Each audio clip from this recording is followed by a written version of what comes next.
In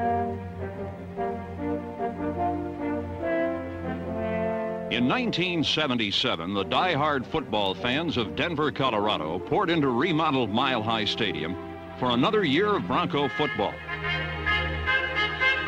For 18 seasons, Bronco fans were given promises. In 1977, Denver was delivered a champion.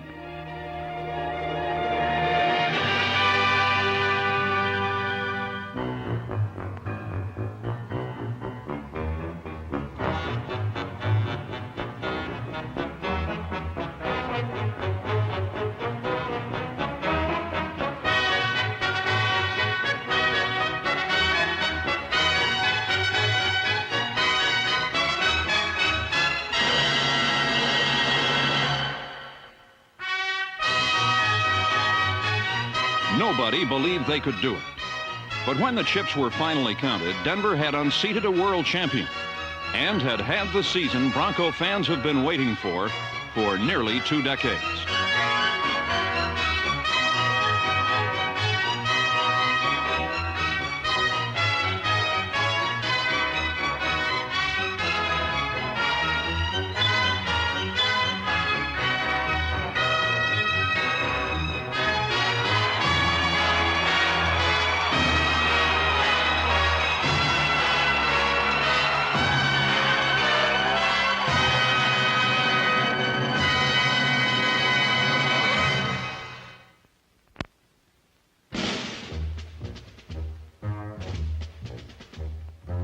At the age of 34, Craig Morton arrived in Denver. 2 painful years in New York had cast a shadow on Morton's ability to win.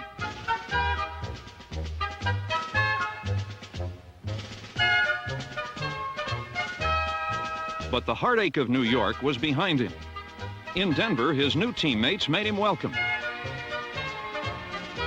He became the starting quarterback, and he found new peace of mind in religion, all of which contributed to the Craig Morton revival.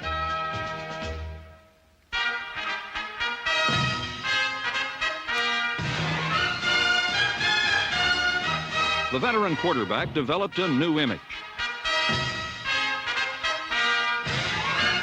He didn't tell his teammates when he was going to run. He just took off. At 34, Morton rushed for some pretty important touchdowns and threw a whole lot more. His comeback was a smashing success.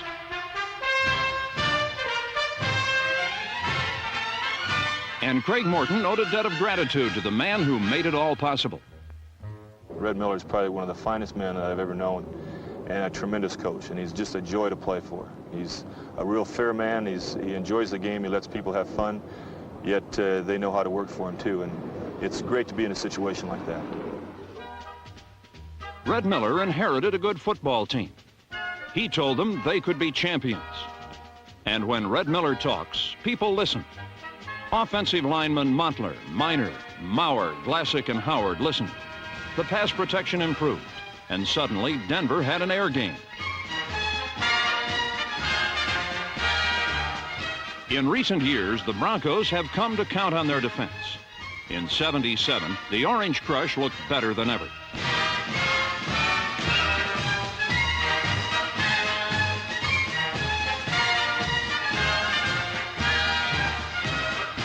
Denver knocked its first 4 opponents silly and coasted into October undefeated. Could the Broncos really be champions? Denver went on the road to find out.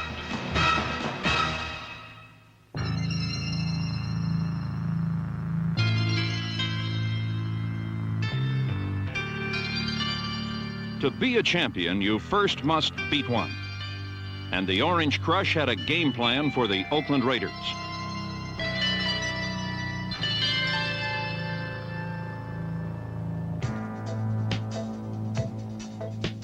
Step 1, stop Oakland from running to the left.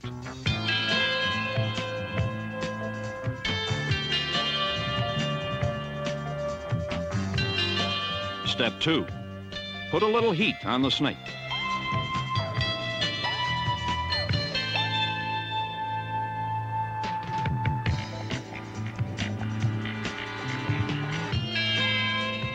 Even a quarterback of Ken Stabler's ability can't win a football game on the seat of his pants. Take away his ground game, force him out of the pocket, and Stabler is just another quarterback.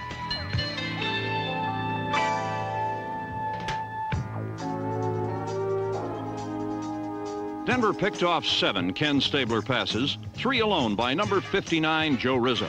More interceptions than Stabler usually throws in a month. Stabler in the end zone, rolling to his right, looking, a flag down as the pass is intercepted at the 15. Returns for a touchdown by Lewis Wright. There was a flag in the end zone, which may be holding. Lewis Wright in the end zone as he picked that ball off on the near sidelines near the 20-yard line, and the Broncos have scored. Could Craig Morton and the offense hold up their end? And it's Perrin starting to the right. He is at the 15. He's at the 5. He'll score. Lonnie Perrin on a 17-yard run. He just scooted around the right end and in, and the Broncos take the lead. Morton is back. He's 2 for 3. He's looking, steps to the side, throws the pass. Touchdown, Riley Odom. A 10-yard touchdown pass. Craig Morton to Riley Odom. 42-yard try by Turner. Ball is down. It's a fake. Weiss looking, throwing. Turner wide open. Catches the ball at the 15. He'll score a touchdown. The grand old man has done it. And the Denver Broncos. The Denver Broncos overpowered the Oakland Raiders, knocked them from the ranks of the unbeaten, and took sole possession of first place in the AFC Western Division. Just maybe the Broncos could be champions.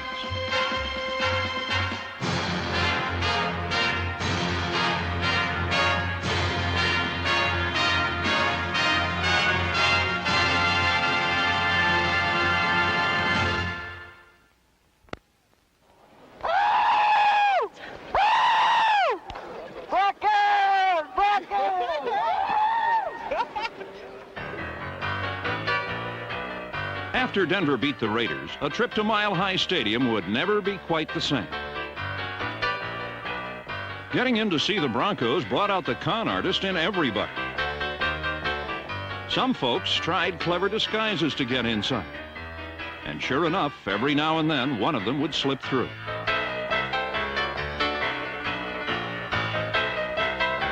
Yes, sir, anybody old enough to wear pants could see that something most unusual was happening here in Denver.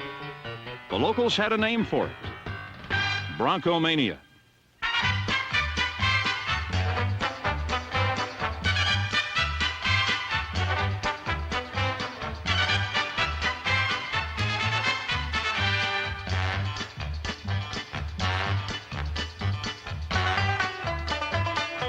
What began as a love affair with Denver's defense mushroomed into a social epidemic.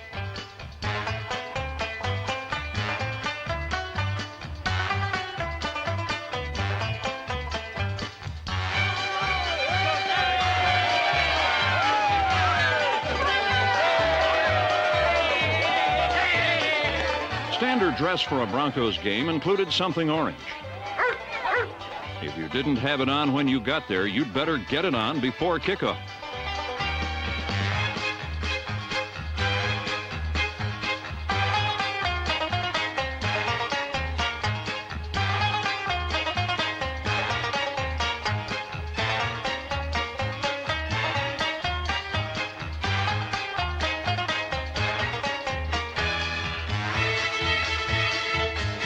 No doubt about it, Denver, Colorado was in love with its football team.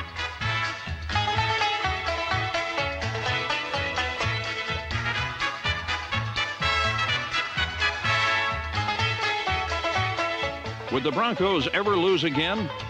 Why, out here in the West, them's fighting words.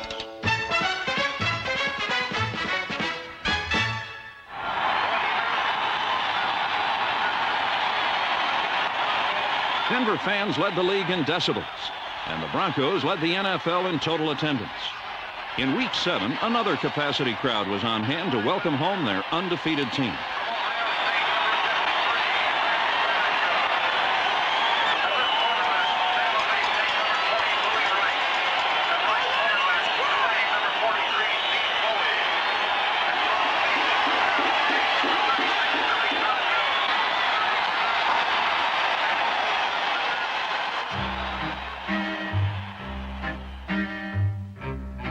Unfortunately, Bronco Mania also had its enemies.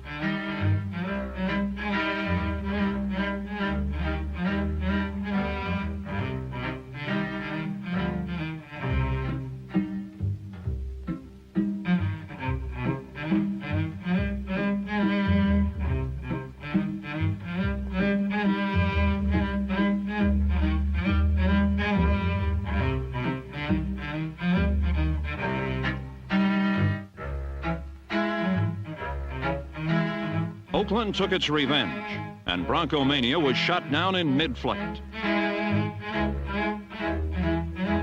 The AFC West was now a two-team race, and the smart money said the Broncos would be the first team to fade.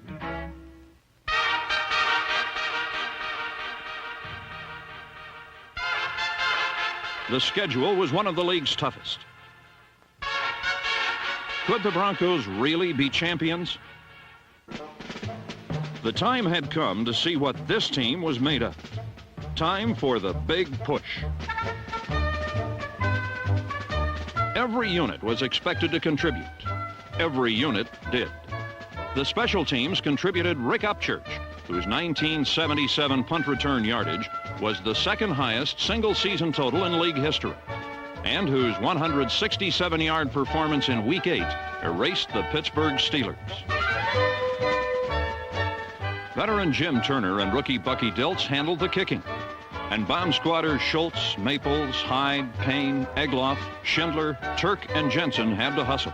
Otherwise, their services might not be needed.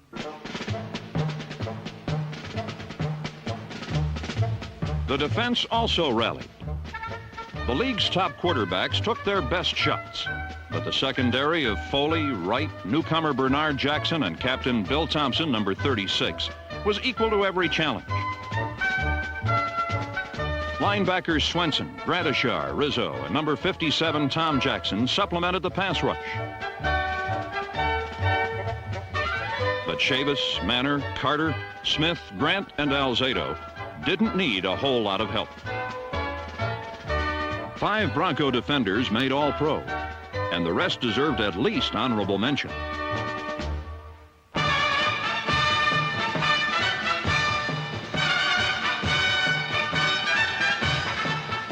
The big push had the Broncos thinking like champions. A fourth down pass with less than 2 minutes to play was the clincher in San Diego. A last-second goal line stand preserved a 14-7 win in Kansas City. If the game was close going into period 4, Denver found a way to win it. The Broncos breezed through November with 4 consecutive wins, and their 11-1 record was the best in football. One more win, and the Broncos would be in the playoffs.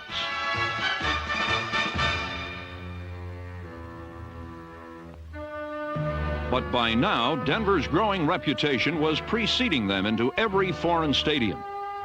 No longer could the Broncos sneak up on unsuspecting foes. That final win was going to be a tough one to get, but the big push needed it to be a success.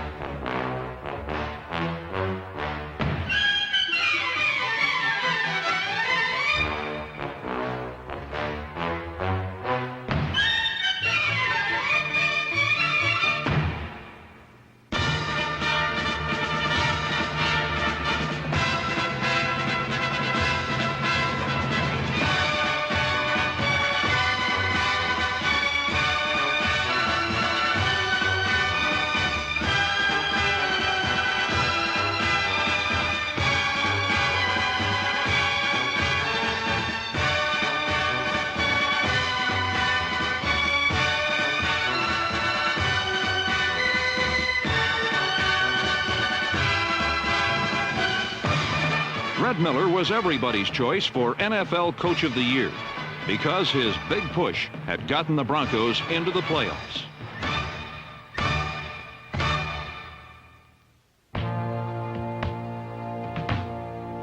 Later that night, the Broncos returned home.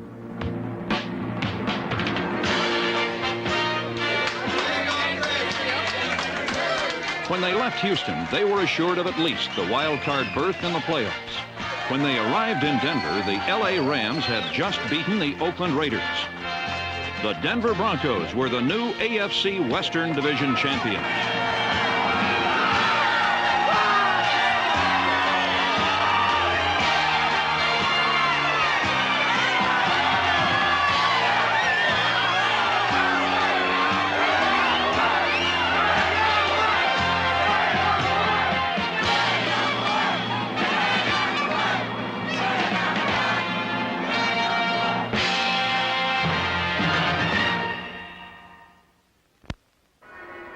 Good afternoon from Mile High Stadium in Denver. This is Bob Martin with Larry Zimmer as the Denver Broncos meet the Pittsburgh Steelers. The first time in the history of the Bronco franchise they have ever been in a playoff game.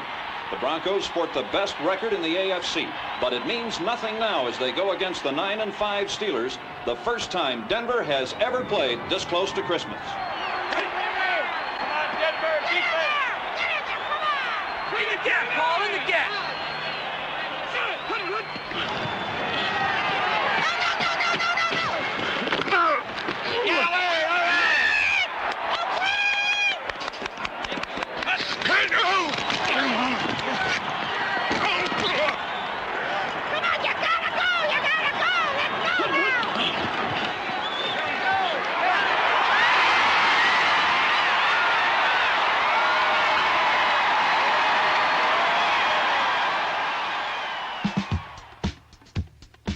Afternoon became evening. But as the Rocky Mountain campfires were lit, the game still had not been resolved. Time now for true champions to assert themselves.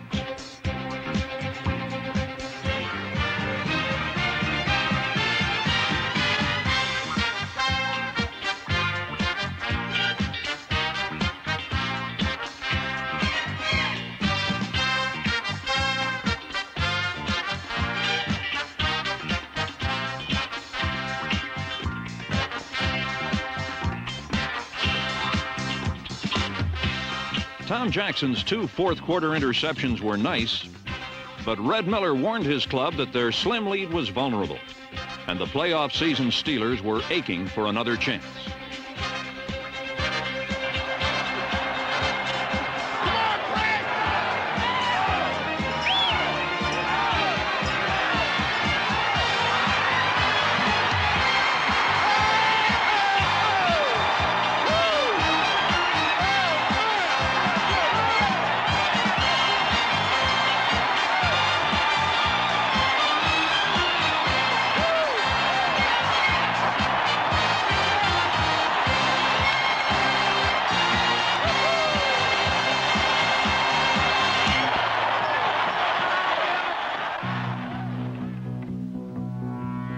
Now only one obstacle remained in Denver's path to the Super Bowl. The AFC Championship was on the line, and the Orange Crush knew exactly what they had to do.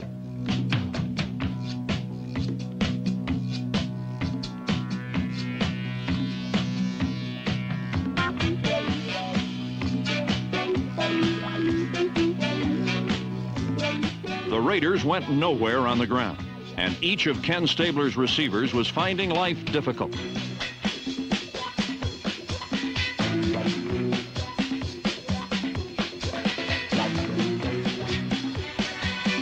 Second-year cornerback Steve Foley buried Cliff Branch.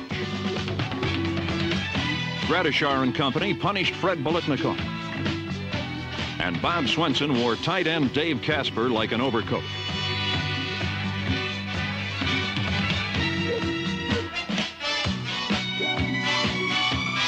The offense seized the initiative. Craig Morton's first completion of the day went to Haven Moses as Denver took a 7-3 first-quarter lead.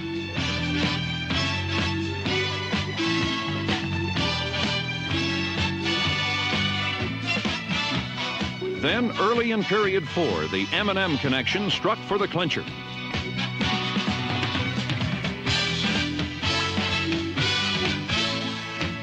Suddenly, Super Bowl dreams were close at hand.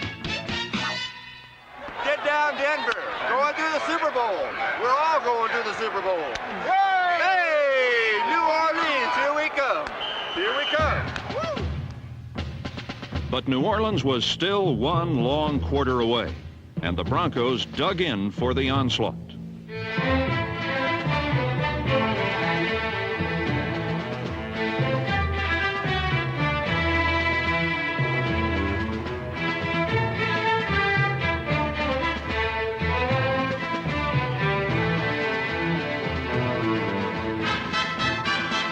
The Broncos needed only one more first down to run out the clock.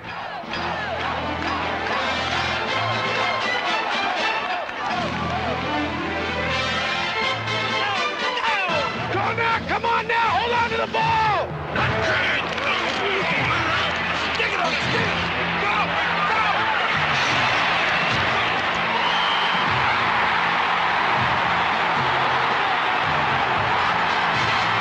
The Broncos at the 39 have a first down, jumping up and down on the sidelines. The fans respond. Listen to this crowd. The Broncos on the field. It is over. The miracle has happened. The Broncos are going to the Super Bowl.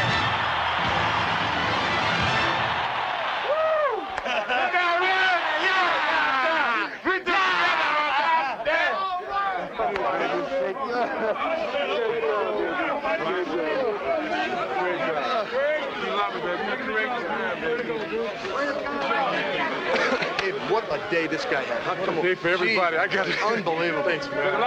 What a day. We deserve it. Way to go, brother. What a hand like that there, man. We got some believers now. Do they believe now? Do they believe now? They wonder if they believe we're for real now. Huh? Well, I guarantee you we're for real. All right? Any questions? I don't even know how to explain it. I still don't believe it. We believe that the fourth quarter is ours, and I think we had a little bit more than they had at the end of the game. It's not a team championship, it's an entire state state of Colorado championship, and that's what it's all about. This organization's been down for a long time. The Denver Broncos are now earning the respect of the entire league, and that's what we want. We want to be known as a good team, as a good football team, which we are. And we're going to go on from here, we hope.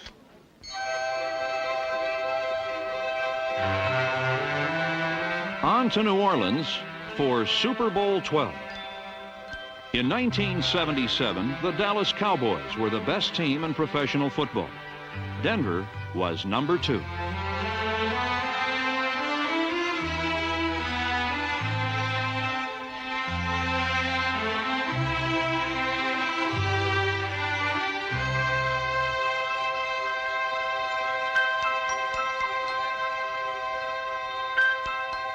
But one disappointing evening in New Orleans does not tarnish a season of unbounded success.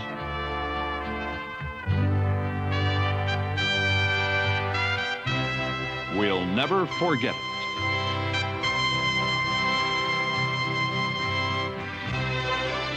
A rookie head coach told you to think like winners. And so you told a defending champion you were going to take away his title. Then you went out and did it.